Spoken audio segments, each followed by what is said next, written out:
আমার একটা মেয়ের সাথে দীর্ঘদিন ধরে সম্পর্ক ছিল, এখন নাই। শয়তানের ধোকায় পড়ে এই পাপে লিপ্ত হয়েছি। এখন আমি যদি তওবা করে ওই মেয়েকে বিয়ে করে ফেলি, তাহলে আল্লাহ কি আমাকে ক্ষমা করবেন? ভাইরা আমার, অনেক যুবক ভাইয়েরা এই হারাম এবং পাপাচারে লিপ্ত হয়েছেন। আল্লাহ বুঝ দিয়েছেন, সাথে সাথে ছেড়ে চলে আসেন। যদি সে মেয়ে বিয়ের উপযুক্ত হয়, দিনদার হয়, ভালো মনে হয়, দিনদার মেয়ে তো আর প্রেম করার কথা না।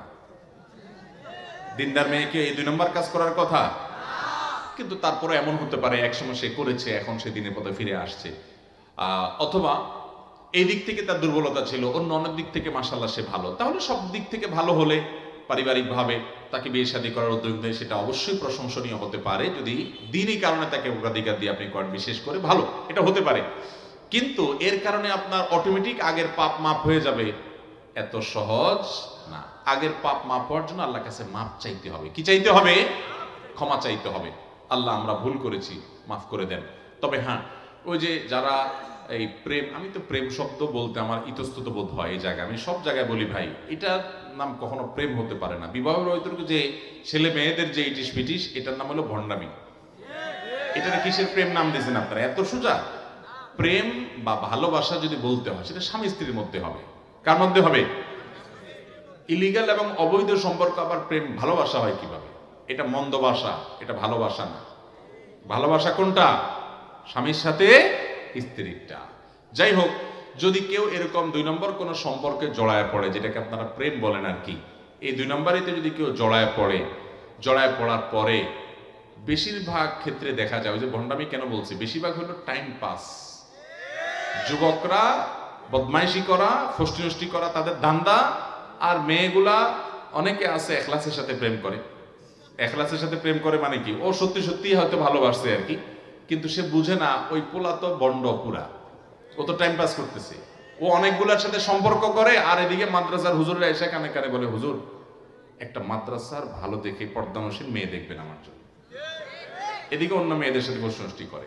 ওই মেয়েরা তো টের পায় না, ও সর্বস্ব হারানোর পরে পরে বলে যে হ্যাঁ, বিয়ের লোভ দেখে, প্রলোভন দেখিয়ে দর্শন, হানতান, নানান কাহিনী সাজায়। আল্লাহ তাআলা আমাদের ছেলে মেয়েদেরকে বুঝার তৌফিক দান করুন।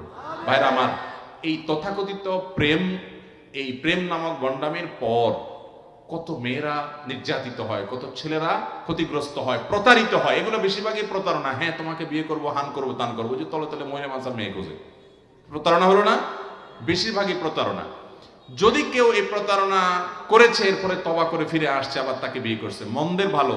কিন্তু আবার এটা মনে করবেন না, অনেকে মনে করে হুজুর প্রেমের উদ্দেশ্যে বিয়ে, বিয়ের উদ্দেশ্যে প্রেম করছি, আমার মধ্যে কোনো খারাপ মতলব নাই যে প্রতারণা করবো, 2 নম্বরই করবো, আমার নিয়তটা খালেস, আমি তার বিয়ে করব। এই উদ্দেশ্যে প্রেম করলে জায়েজ হবে কিনা? তো এটা নিয়ে আমি সবসময় বলি ভাই, কোরবানের উদ্দেশ্যে গরু চুরি করা জায়েজ হবে? আপনি একটা গরু চুরি করলেন, নিয়ত কি? আল্লাহর রাস্তায়, আল্লাহরে খুশি করার জন্য বিসমিল্লাহ আল্লাহু আকবার বলে কোরবানি দিয়া নিজে গোশত খাইবো, এলাকা মানুষকে খাওয়াইবো, মাদ্রাসায়ও দান করিব, এরকম খালেস নিয়তে যদি আপনি চুরি করিয়া গরু জবাই দিয়া কোরবানি করেন, সওয়াব পাইবেন না মায়ের খাইবেন? তো কোরবানির উদ্দেশ্যে গরু চুরি করা যেরকম, বিয়ের উদ্দেশ্যে প্রেম করাও সেরকম। উদ্দেশ্য ভালো, কিন্তু পদ্ধতি কি খারাপ। বিয়ে করবেন যখন পরিকল্পনায় করছেন, তো 2 পরিবারের মাধ্যমে আলোচনা করে সামনে এগিয়ে যান। যুবকরা এই শয়তানি এবং পাগলামি থেকে সরে আসেন, যৌবনকে নষ্ট করবেন না। পশ্চিমা দুনিয়া শেষ হয়ে গেছে ভাই, ইউরোপিয়ানরা, আমেরিকানরা শেষ হয়ে গেছে, ওদের পারিবারিক কোনো বন্ধন, বন্ডিং বলতে কিচ্ছু নাই। এই দেশের মানুষ অনেক ক্ষেত্রে মনে করে আরে আমরা অনেক মিসকিন, আরে আপনারা অনেক সুখী ওদের চাইতে অনেক দিক থেকে। এর ভিতরে একটা দিক এটাও যে শুধুমাত্র রোডঘাট চকচকা দেখেন, ওদের বাহিরগুলা সব ফ্রেশ দেখেন, অনেক কিছু ভালো দেখেন, মনে করেন সব সুখের সাগরে ভাসতেছে। আজকে একজন বড় ডক্টর, অনেক বড় একজন হার্টের ডক্টর সৌদি আরব থেকে আসছে, ওনার সাথে কোনো একটা প্রোগ্রামে কথা বলছিলাম। প্রসঙ্গত উনি বলছিলেন যে যারা আল্লাহর বিধানের বাইরে গিয়ে শান্তি খোঁজে স্বাধীনতার নাম দিয়ে, এদেরকে মনে হয় অনেক সুখী, তারা মনে যায় তা করতে পারে। এদের কি পরিমাণ ডিপ্রেশনে ভোগে এবং কি পরিমাণ তাদের মধ্যে আত্মহত্যার প্রবণতা, নিজেকে শেষ করার প্রবণতা, এটা কল্পনা করা যাবে না ভাই। আল্লাহর বিধানের বাইরে কখনো শান্তি পেতে পারে না মানুষ। পশ্চিমা দুনিয়া মানুষের সাংসারিক জীবন, দাম্পত্য জীবন শেষ। এই সাবকন্টিনেন্টে, আমাদের এই সমস্ত অঞ্চলে গরিব মানুষ কিন্তু স্বামী স্ত্রীর মধ্যে সম্পর্ক এত নিবিড়, দিন দিন সেটা খারাপের দিকে যাচ্ছে, কিন্তু এখনো পর্যন্ত ওদের চাইতে আমরা অনেক ভালো আছি।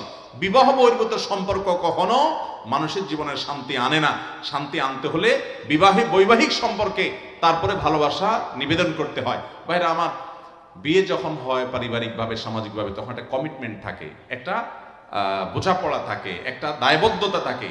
এই জন্য দেখবেন এখানে জুলুম পরিমাণে অনেক কম ওই তথাকথিত অবৈধ সম্পর্ক থেকে। এই জন্য মিউচুয়াল আন্ডারস্ট্যান্ডিং এর নামে এই বয়ফ্রেন্ড গার্লফ্রেন্ড কালচার থেকে বেরিয়ে আসতে হবে। আল্লাহর ভয়ে হারামে আরাম নাই, আল্লাহ তাআলার বৈধ পন্থায় আসতে হবে। যদি কেউ তারপরেও এরকম কারোর সাথে অবৈধ সম্পর্ক ছিল, এখন তাকে বিয়ে করে ফেলেছে, আগেরটার জন্য মাপ চায়, তাহলে সেটা হতে পারে, খারাপ কিছু না, আল্লাহ মাফ করবেন। কিন্তু যদি এই নিয়তে করে যে না বিয়ে তো করবো, নিয়ত তো আমার খালেজ, তাহলে আল্লাহ তো মাফ করবেই না। ওই 2 নম্বরই করা যাবে। এখন মুশকিল হলো বেশিরভাগই 2 নম্বরই করে, বিয়ের নিয়ত নাই, জাস্ট টাইম পাস। তো এই জন্য যে বিয়ের নিয়তে করে ও মনে করে আমি তাইলে তো নেককার এই যুগে, কারণ সবগুলা টাইম পাসই করে, আমি তো এর মধ্যে ভালো। তো এটা হলো ওই যে সবগুলা গরু চুরি করে এমনি খায়, একটু কোরবানি করে খায়, একটু পার্থক্য হইলো আর কি। ভাই আর অনেক প্রশ্ন আছে, কিন্তু আমি আর প্রশ্নে যেতে চাচ্ছি না, কারণ রাত কম হয় নাই আলহামদুলিল্লাহ, আমাদেরকে ফজর নামাজ পড়তে হবে। একটা কথা বলে শেষ করি। এ হাদিস আমি বিভিন্ন জায়গায় বলি। আজকে বৃহস্পতিবার রাত, সারা সপ্তাহের মধ্যে সবচেয়ে শ্রেষ্ঠ নামাজ কোনটা জানেন তো আপনারা? জুমার নামাজ তো আছেই, এর বাইরে 5 ওয়াক্ত নামাজের মধ্যে সবচেয়ে সেরা কোনটা? নবী করিম সাল্লাল্লাহু আলাইহি সাল্লাম বলেছেন, আফদালুস সালাতি আফদালুস সালাওয়াতি সালাতুল ফজরি ইয়াউমাল জুমআতি মাআল জামাআ। অর্থাৎ যত নামাজ আছে এর মধ্যে সবচেয়ে শ্রেষ্ঠ নামাজ হলো জুমার দিনে ফজরের নামাজ, পুরুষরা জামাতের সাথে পড়া, এটা হলো সবচেয়ে শ্রেষ্ঠ। এমনি ফজর নামাজ বিশেষ গুরুত্ব বহন করে, কিন্তু জুমার দিন ফজর জামাতের সাথে পড়া এটা হলো সবচেয়ে শ্রেষ্ঠ নামাজ। এই জন্য ইনশাআল্লাহ জুমার দিনের ফজরের নামাজ জামাতের সাথে পুরুষরা পড়বো তো ইনশাআল্লাহ। মহিলারা পুরুষদেরকে পাঠাই দিব এবং আমরা পুরুষদেরকে সহযোগিতা করব, এর মাধ্যমে আমরা সওয়াব পাবো। আর পুরুষরা জুমার দিন ফজর নামাজ জামাতে মিস করব না ইনশাআল্লাহ। পাক্কা নিয়ত করবো তো সবাই? আল্লাহ তাআলা আমাদের সবাইকে আমলের তৌফিক দান করুন। কালকে ফজর নামাজ যেন জামাতের সাথে পড়তে পারেন, সেই নিয়ত করে আমরা উঠবো ইনশাআল্লাহ। আল্লাহ তাআলা আমাকে আপনাকে, আমরা যারা কথা শুনলাম, জানলাম, বুঝলাম, আমাদের সবাইকে আমলের। আমাদের এই ভিডিওটি যদি আপনার ভালো লেগে থাকে তাহলে ভিডিওতে একটি লাইক দিতে পারেন এবং আপনার প্রিয়জনদের সাথে শেয়ার করতে পারেন, এবং এইরকম আরও ভিডিও পেতে আমাদের ইউটিউব চ্যানেলটি সাবস্ক্রাইব করে পাশে থাকা বেল আইকনটি অন করে দিন।